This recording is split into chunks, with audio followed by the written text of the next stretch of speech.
এবাৰ প্ৰণতি ফুকনৰ পাল এবাৰ ৰাইজে জবাবদিহি কৰিছে এগৰাকী কংগ্ৰেছৰ একালৰ প্ৰাক্তন মন্ত্ৰীক যিগৰাকীয়ে 1996 চনৰ পৰা 2011 চনলৈকে নাহৰকটীয়া সমষ্টিটোত তেখেতে বিধায়ক হিচাপে আছিল এবাৰ তেওঁ কংগ্ৰেছৰ প্ৰাৰ্থী কিন্তু এবাৰ যেতিয়া তেওঁ নিৰ্বাচনী প্ৰচাৰ চলাবলৈ গৈছিল আজিৰ দিনটোত তেতিয়া কিন্তু ৰাইজৰ ৰুখত পৰিছে এগৰাকী প্ৰণতি ফুকনক চাহ বাগিচা অঞ্চলৰ বিশেষকৈ নাহৰকটীয়া অঞ্চলটোৰ বহুকেইখন চাহ বাগিচা আছে আৰু চাহ বাগিচাৰ ভোটাৰে এই অঞ্চলটোৰ এই নাহৰকটীয়া সমষ্টিটোৰ নিৰ্বাচনৰ ক্ষেত্ৰত এটা গুৰুত্বপূৰ্ণ ভূমিকা পালন কৰে আৰু দীৰ্ঘদিনে সেই সমষ্টিটো কংগ্ৰেছৰ দখলত আছিল মই ইতিমধ্যে কৈছো 1996 চনৰ পৰা 1996 ৰ পৰা 2011 চনলৈকে এগৰাকী প্ৰণতি ফুকনে নাহৰকটীয়া সমষ্টিক প্ৰতিনিধিত্ব কৰি আছিল কংগ্ৰেছৰ তেখেত বিধায়ক আছিল আৰু কংগ্ৰেছৰ তেওঁ সাংস্কৃতিক মন্ত্ৰী আছিল প্ৰথমে মন্ত্ৰী বুলি ক'ব লাগিব কিন্তু একালৰ বিন্দাপন একালত পৰেছন আৰু আজি সেইগৰাকী প্ৰণতি ফুকনে নিৰ্বাচনৰ প্ৰচাৰ চলাবলৈ যোৱাৰ সময়ত সেই সমষ্টি ৰাইজে তেখেতক প্ৰশ্ন কৰিলে যে ইমান দিনে ক'ত আছিলে ইমান দিনে আপুনি কি কৰি আছিলে যে নিৰ্বাচনৰ আগে পুনৰ প্ৰতিশ্ৰুতি টুপ দিবলৈ আহিছে আৰু তেনেকুৱা ধৰণৰ প্ৰশ্ন কৰিছে কংগ্ৰেছৰ দিনত সেই চাহ বাগিচাৰ শ্ৰমিকসকলক কোনো ধৰণৰ সা সুবিধা প্ৰদান কৰা হোৱা নাছিল যাৰ কাৰণে 15-20 বছৰে নাহৰকটীয়া সমষ্টিৰ কাৰণে আপুনি কি উন্নয়ন কৰিলে বুলি তেখেতক জবাবদিহি কৰিছে চাহ বাগিচাৰ কৰ্মচাৰীসকলে আৰু লগে লগে তাত এক বাক বিতণ্ডতাৰ সৃষ্টি হয় উত্তেজিত জনতাই প্ৰণতি ফুকন গো বেক কংগ্ৰেছ চৰকাৰৰ কাম নাই ধ্বনি দিয়ে উত্তাল পৰিৱেশৰ সৃষ্টি কৰিছে এয়া হৈছে কংগ্ৰেছ প্ৰাৰ্থীৰ প্ৰতি যি সাধাৰণ ভোটাৰসকল আছে তেওঁলোকৰ খুব কেৱল ইয়াতে নহয় বিভিন্ন প্ৰান্তত ৰাজ্যৰ বিভিন্ন প্ৰান্তত একাংশ কংগ্ৰেছ কৰ্মীয়ে যেটা প্ৰচাৰ চলাবলৈ গৈছে তেওঁলোকক ৰাইজে জবাবদিহি কৰিছে যে 15-20 বছৰ আপোনালোকে কি কৰিলে যে এবাৰ যে যি সমষ্টিৰ পৰা তৰংগ গগৈ আছে যিজনে নাহৰকটীয়া সমষ্টিৰ কাৰণে যথেষ্টখিনি কৰিছে বুলি তাৰ স্থানীয় ৰাইজে মন্তব্য কৰিছে আৰু তাৰ মাজতে হঠাৎ প্ৰণতি ফুকন আহিছিল যিগৰাকী কংগ্ৰেছৰ জ্যেষ্ঠ নেত্ৰী কিন্তু তেওঁ বিৰুদ্ধে এবাৰ ৰাইজ ওলাই আহিছে তেখেতক জবাবদিহি কৰিছে যে ইমান দিনে কি কৰি আছিল আপোনালোকে ইমান দিনে কিয় আমাৰ ওচৰলৈ অহা নাছিল আমাৰ অভাৱ অভিযোগ আমাৰ যিবোৰ অসুবিধা সেইবোৰ শুনিবলৈ আপোনালোকৰ কিয় সময় নাছিল এবাৰ ৰাইজ সজাগ হৈছে এগৰাকী প্ৰাক্তন কংগ্ৰেছী মন্ত্ৰী প্ৰণতি ফুকন নাহৰকটীয়া সমষ্টিৰ কংগ্ৰেছৰ প্ৰাৰ্থী যিগৰাকী এবাৰ তৰংগ গগৈৰ বিৰুদ্ধে তেওঁ সম্পত্তি নেদেখুৱা অভিযোগ উত্থাপন কৰিছিল যি মনোনয়ন পত্ৰ দাখিল কৰিছিল কেবুৰ অভিযোগ আছে কিন্তু তাৰ মাজতে এবাৰ যেন নাহৰকটীয়া ৰাইজে এগৰাকী প্ৰণতি ফুকনক বিচৰা নাই তাৰ কাৰণে নিৰ্বাচনী প্ৰচাৰ চলাবলৈ গৈ ৰাইজৰ প্ৰশ্নমানৰ সন্মুখীন হৈছে ৰাইজে গো বেক ধ্বনি দিছে মই এবাৰ শুনাই ল'ব বিচাৰিছো ৰাইজে কি ব্যৱহাৰ কৰিছে এগৰাকী প্ৰণতি ফুকনৰ লগত এয়া হৈছে বৰ্তমানৰ পৰিস্থিতি আপোনালোকক দেখুৱাই আছো এদৰে কংগ্ৰেছ গো বেক ধ্বনি দিছে মই এমবিএছ শুনাব বিচাৰিছো কি ধ্বনি তেওঁলোকে প্ৰণতি ফুকনৰ বিৰুদ্ধে দিছে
এয়া দৃশ্য দেখিছে নাহৰকটীয়াৰ আছাবাম চাহ বাগিচা নাহৰকটীয়াৰ এখন ডাঙৰ চাহ বাগিচা আছাবাম চাহ বাগিচা এই আছাৰাম চাহ বাগিচালৈ প্ৰণতি ফুকন গৈছিল নিৰ্বাচনৰ কিছুমান প্ৰতিশ্ৰুতি লৈ, যি 15-20 বছৰ তেওঁলোকে নকৰিলে। এইবাৰ পুনৰ কিছুমান প্ৰতিশ্ৰুতি লৈ টোপ লৈ আচলতে এই চাহ বাগিচাৰ যিসকল সাধাৰণ ভোটাৰ আছে তেওঁলোকক পুনৰ ভুলাব পাৰিম বুলি চেষ্টা কৰিছিল কংগ্ৰেছৰ প্ৰণতি ফুকনে। কিন্তু এইবাৰ তেওঁলোক সজাগ হৈছে, তেওঁলোকে জনপ্ৰতিনিধিক প্ৰশ্ন কৰিছে যে 15-20 বছৰ আপোনালোকে কিয় এইখিনি কাম কৰা নাছিল, কাৰণ বিগত 15-20 বছৰে আপুনিয়ে এই আমাৰ সমষ্টিটোৰ দায়িত্বত আছিল আৰু সেইখিনি সমষ্টিৰ সময়ত কংগ্ৰেছৰ এইসকল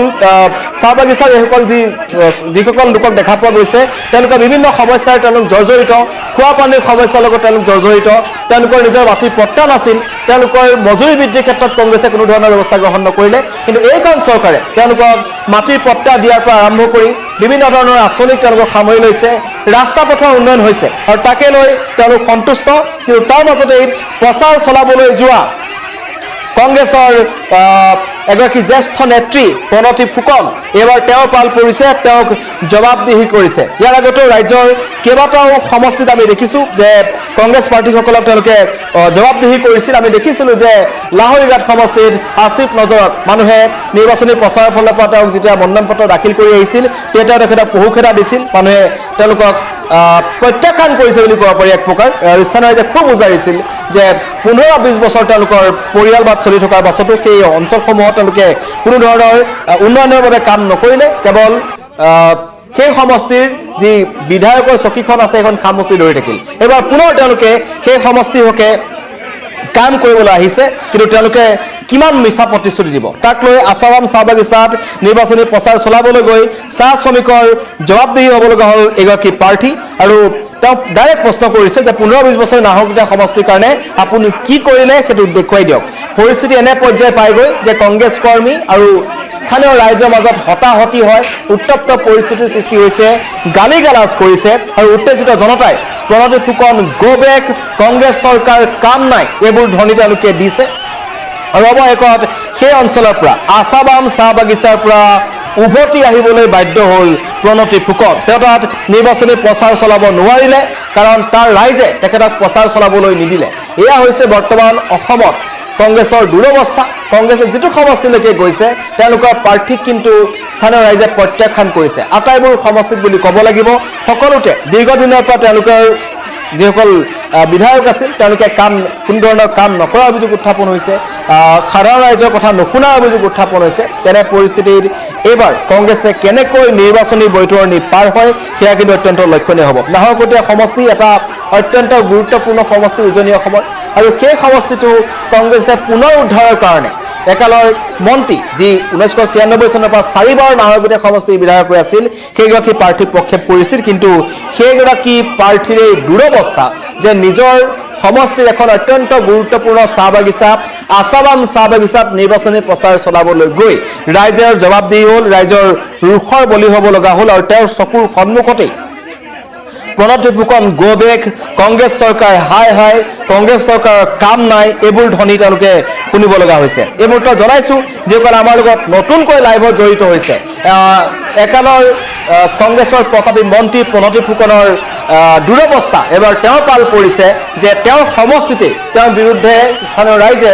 গো বেক ধ্বনি দিছে। নিৰ্বাচনী প্ৰচাৰ চলাবলৈ গৈছিল মন্ত্ৰীগৰাকী, প্ৰাক্তন মন্ত্ৰীগৰাকী, কংগ্ৰেছৰ এগৰাকী জ্যেষ্ঠ নেত্ৰী, কিন্তু ৰাইজ অসন্তুষ্ট। নাহৰকটীয়াৰ ৰাইজ অসন্তুষ্ট,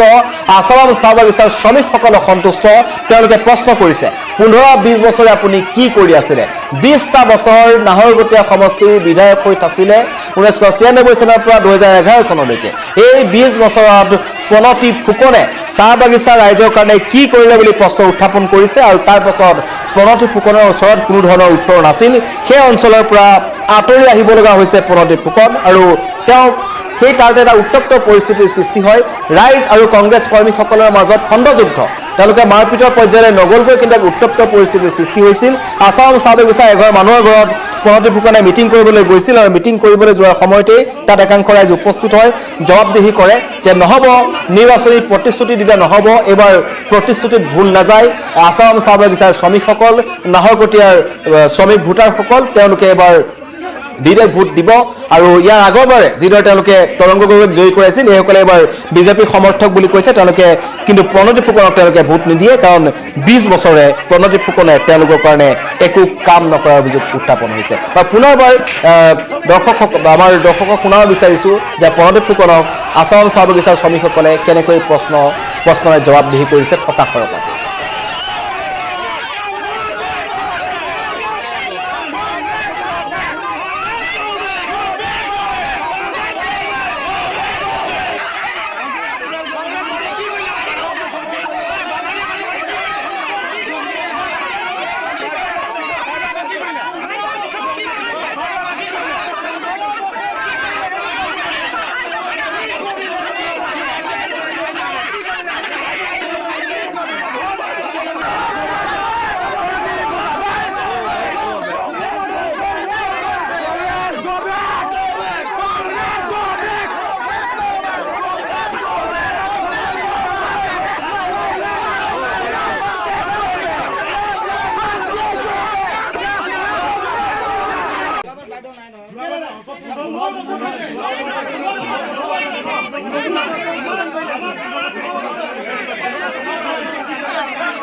ভয় পাইছে